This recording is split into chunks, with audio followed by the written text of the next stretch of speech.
BNP সংসদ সদস্য হিসাবে শপথ নিয়েছে, কিন্তু সংবিধান সংশোধন পরিষদের সদস্য হিসাবে শপথ নেয় নাই, যার পরিপ্রেক্ষিতে এনসিপির 6 জন সংসদ সদস্য এবং জামাত ইসলামীর 68 জন সংসদ সদস্য আর অন্য কেউ বা স্বতন্ত্র কেউ আছে কিনা জানি না, এরা শপথ নেননি।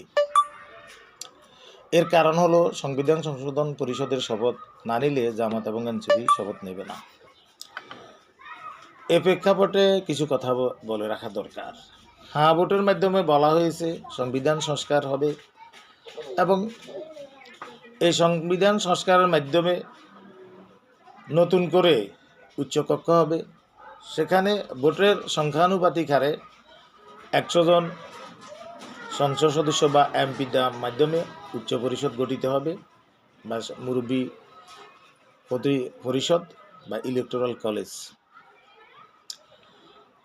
এখানে সেই হিসাবে বিএনপি হ্যাঁ ভোটের পক্ষে তারেক জিয়া বক্তব্য দিয়েছে।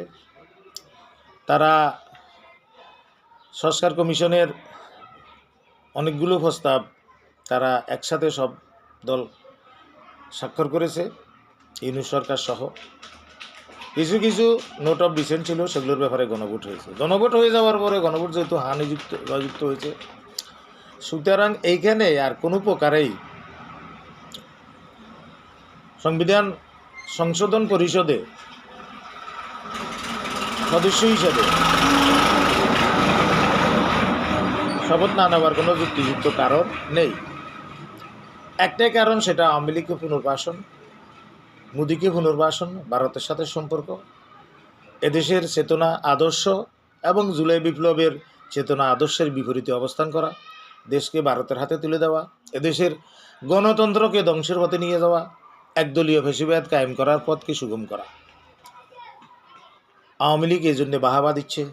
তারা আওয়ামী লীগের সাথে কথা বলেছিল, তাদেরকে যদি ভোট দেওয়া হয় 10% বা 15% ভোট দেওয়ার কারণে তারা জামাতকে হারিয়েছে, এনসিপিকে হারিয়েছে। এই আওয়ামী লীগের ভোট না হলে কেয়ামতের সকালেও বিএনপি কোনো একটা সংসদ সদস্য পদে 0 পার্লামেন্ট সদস্য হতো। তো এখানে কথা হচ্ছে এই যে তারা এখন সংবিধান সংশোধনী পরিষদে শপথ নিচ্ছেন না, তারা নিজের ভাই কুঠার মারছেন। জামাত বা এনসিপি যদি শপথ না নেয় তাহলে নির্বাচন বাতিল হয়ে যাবে। ইউনূস এখনও ক্ষমতায়, রাষ্ট্রপতির অধ্যাদেশ জারি করে এই নির্বাচন বাতিল করে দেবে।